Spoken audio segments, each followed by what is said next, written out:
Good evening, ladies and gentlemen. It is Hugo Quintanilla with another live. Today, we are talking about the top real estate news stories of the week. So, thank you for tuning in. It is going to be another fun episode where we're going to talk a little bit about real estate here and abroad and how it has shaped the industry. So, as always, I thank you for joining me. I am Hugo Quintanilla, a realtor licensed in Maryland with Long and Foster. Uh, my website, yourrealtorhugo.com, my phone number 240-389-4846, and my email, hugo@lnf.com. If you have any requests, questions, feedback, or would like some support. Again, these stories vary from week to week, and some weeks we get more stories than others, and usually it always depends on what I have an actual ability to read, because I don't want to sit there and talk about stuff that I haven't, at least double and triple checked. But this week's stories are showing a few changes, and it's going to be interesting to see what happens in the next coming weeks as we are starting to see markets possibly take a turn. So all these have been probably from the last week or 2 weeks, maybe even longer. I'll let you guys know, but I think it kind of gives a feeling of the general gist of what I think April is going to end up being as we pull into the last full week of April. Number one, sales of existing homes slump as prices and mortgage rates rise. Posted on April 18th, 2024 by Realtor.com. This article discusses a 4.3% drop in existing home sales in March compared to February, attributed to rising prices and higher mortgage rates, which have affected home buyers' affordability. Now, this is all national stories. None of these are really Maryland specific, but that is the truth of the matter is that we're seeing um, homes go for more in this area at least, and there's less inventory. We're just not seeing that many more properties come on the market to replenish that inventory. Number two, new home construction in March plunges unexpectedly in troubling sign for home buyers. Reported on April 16th by Realtor.com. Again, the piece highlights a significant 14.7% decline in privately owned housing starts in March, making it the largest monthly drop since the onset of COVID 19 in April 2020.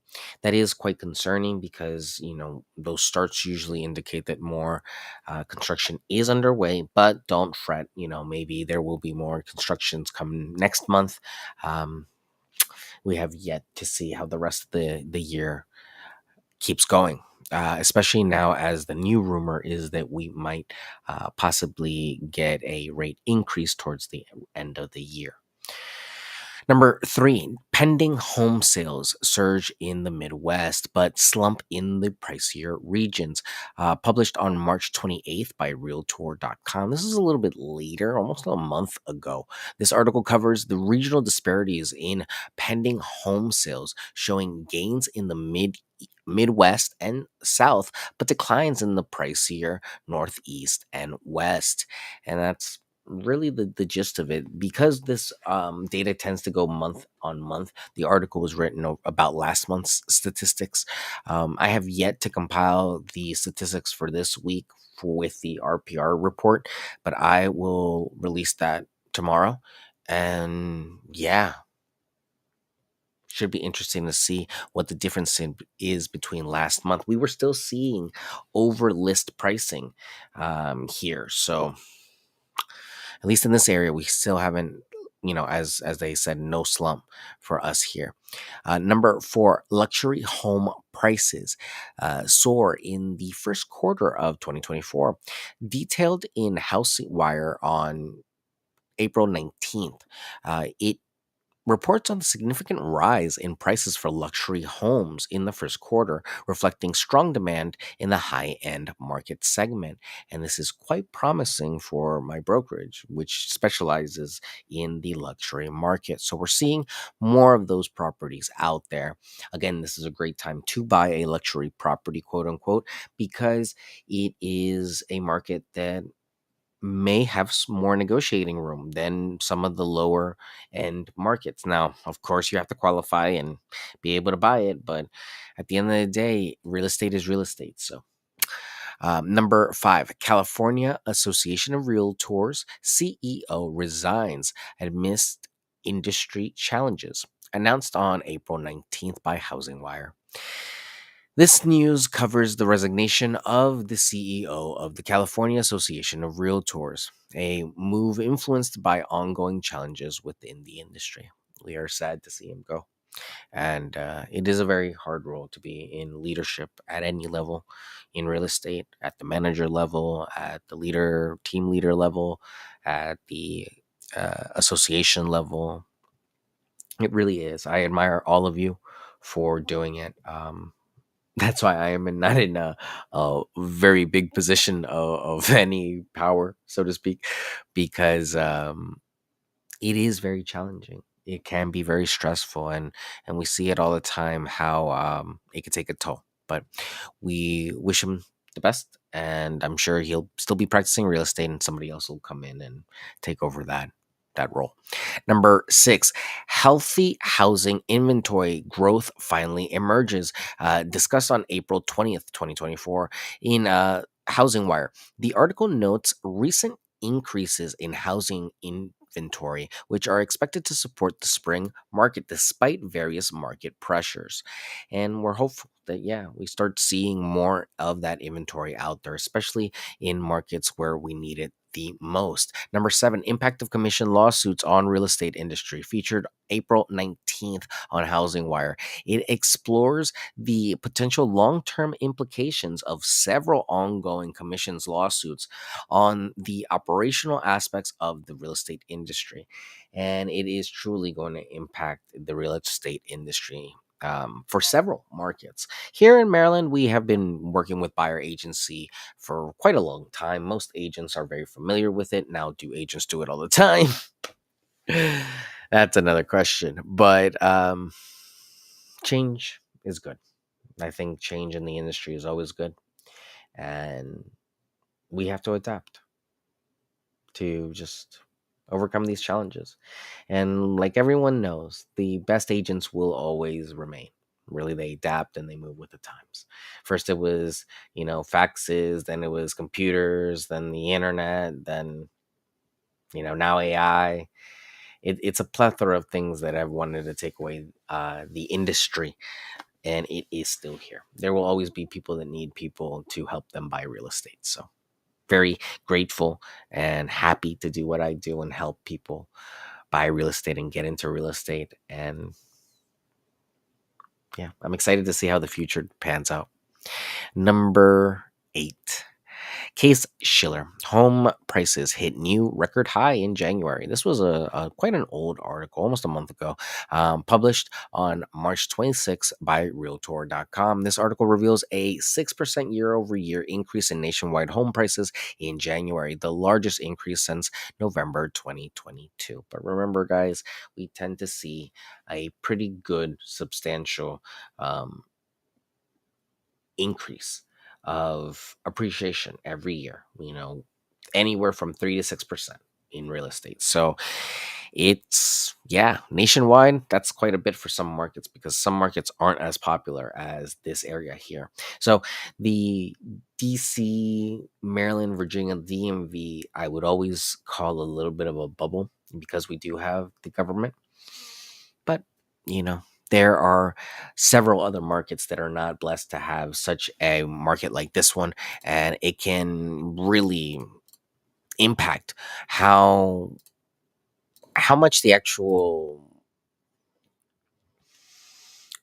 not only square footage, but the features of homes can be. Because, like, for example, in a place that's marshy and has a lot of bad topography, you really can't put homes that are a certain type of way, they're gonna, sink. Or if there's a lot of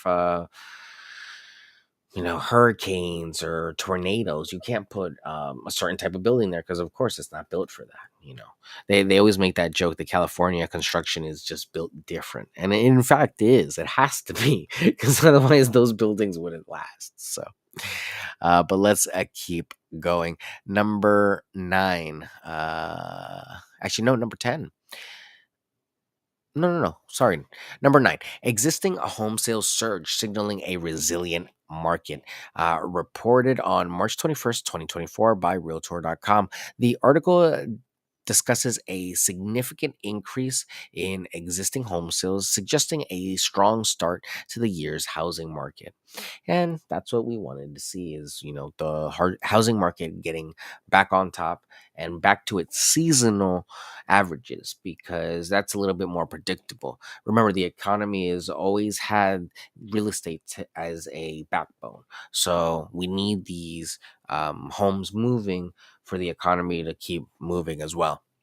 And last for tonight is going to be number 10, major developments in Canadian real estate.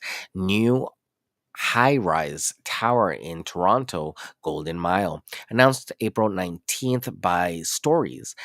This piece covers the proposal for new 47 and 44-story tower, a part of the Golden Mile master plan pending city council approval. So, very interesting and very beautiful design. Still pending, approval, but with something like that proposed, it seems pretty serious. I don't hear too often of places getting rejected unless there's a big move by the community to not have them. So, which is always possible. But yeah, those are the stories of the week. To recap, they were sales of existing homes slump as prices and mortgage rates rise. New home construction in March plunges unexpectedly in troubling sign for home buyers. Pending home sales surge in the Midwest but slump in pricier regions. Luxury home prices soar in the first quarter of 2024. California Association of Realtors CEO resigns amidst industry challenges. Healthy housing inventory growth finally emerges. Impact of commission lawsuit on real estate industry.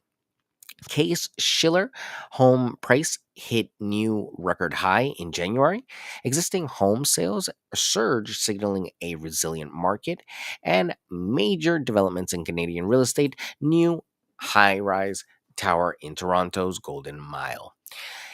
Really, the stories of the week are all from a little bit of everywhere, and I'm sure, we could broaden this even further to the global markets and see what's happening globally. But you know I think if we start delving into China and all these other places, we could spend days talking about that. But I really do appreciate all of you tuning in. If you know anybody that's interested in this type of content, tell them to follow Hugo online and check me out. My phone number is 240-389-4846. My email is hugo@lnf.com, and my website is yourrealtorhugo.com. I am, in fact, a licensed realtor in Maryland with Long and Foster, and would be more than happy to help you out. So feel free and tune in every day.